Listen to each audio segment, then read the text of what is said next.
Throughout her life, Her Majesty the Queen, my beloved mother, was an inspiration, an example to me and to all my family.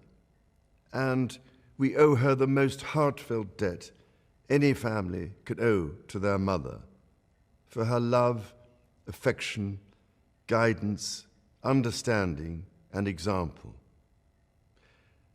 Queen Elizabeth was a life well lived, a promise with destiny kept, and she is mourned most deeply in her passing.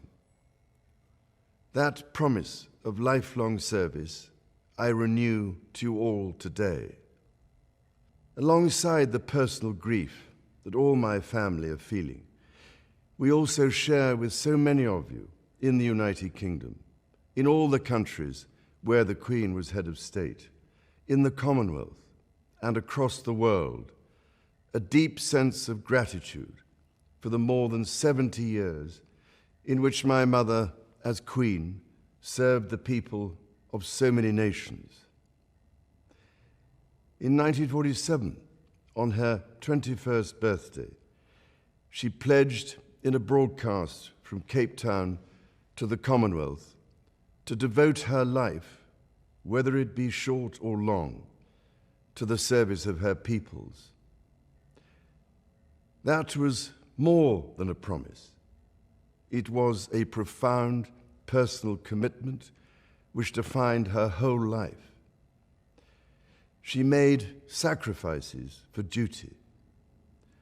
Her dedication and devotion as sovereign never wavered through times of change and progress, through times of joy and celebration, and through times of sadness and loss.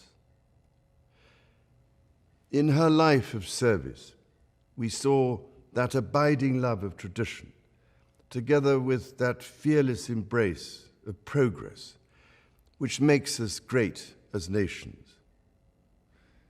The affection, admiration, and respect she inspired became the hallmark of her reign.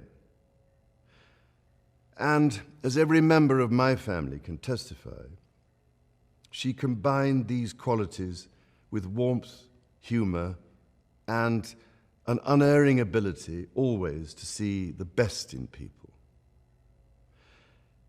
I pay tribute to my mother's memory, and I honor her life of service. I know that her death brings great sadness to so many of you, and I share that sense of loss beyond measure with you all.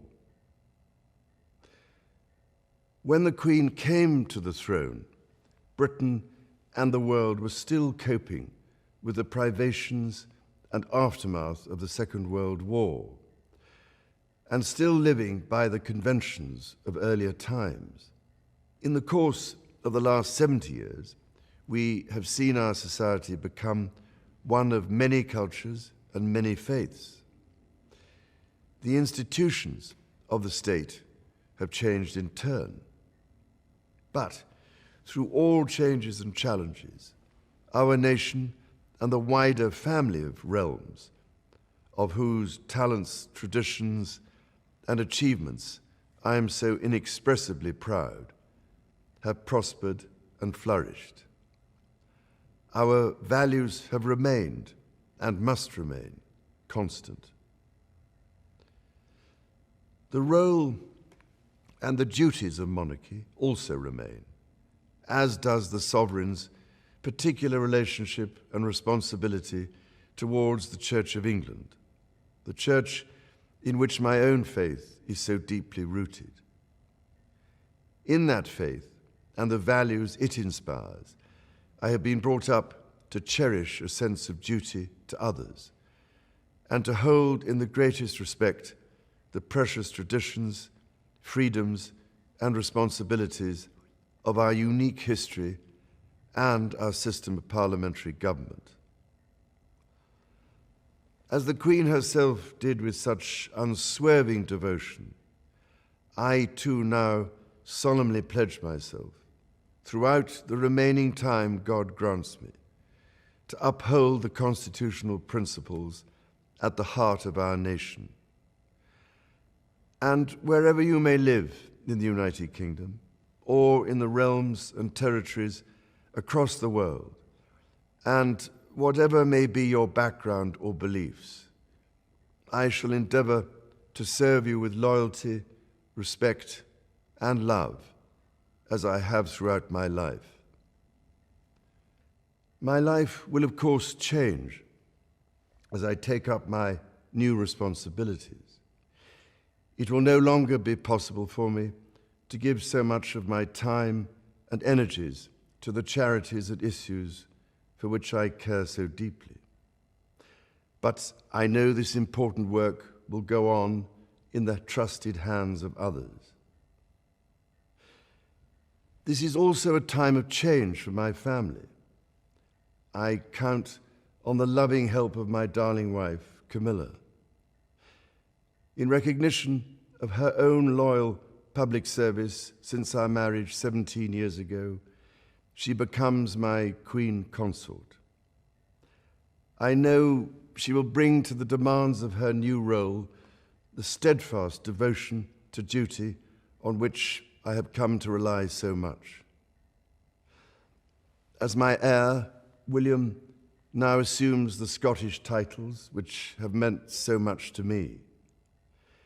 He succeeds me as Duke of Cornwall and takes on the responsibilities for the Duchy of Cornwall, which I have undertaken for more than 5 decades. Today, I am proud to create him Prince of Wales, Tywysog Cymru, the country whose title I have been so greatly privileged to bear during so much of my life and duty. With Catherine beside him, our new Prince and Princess of Wales will, I know, continue to inspire and lead our national conversations, helping to bring the marginal to the centre ground, where vital help can be given. I want also to express my love for Harry and Meghan as they continue to build their lives overseas. In a little over a week's time, we will come together as a nation, as a Commonwealth, and indeed a global community, to lay my beloved mother to rest. In our sorrow, let us remember and draw strength from the light of her example. On behalf of all my family, I can only offer the most sincere and heartfelt thanks for your condolences and support. They mean more to me than I can ever possibly express. And to my darling Mama, as you begin your last great journey to join my dear late Papa, I want simply to say this: thank you. Thank you for your love and devotion to our family and to the family of nations you have served so diligently all these years. May flights of angels sing thee to thy rest.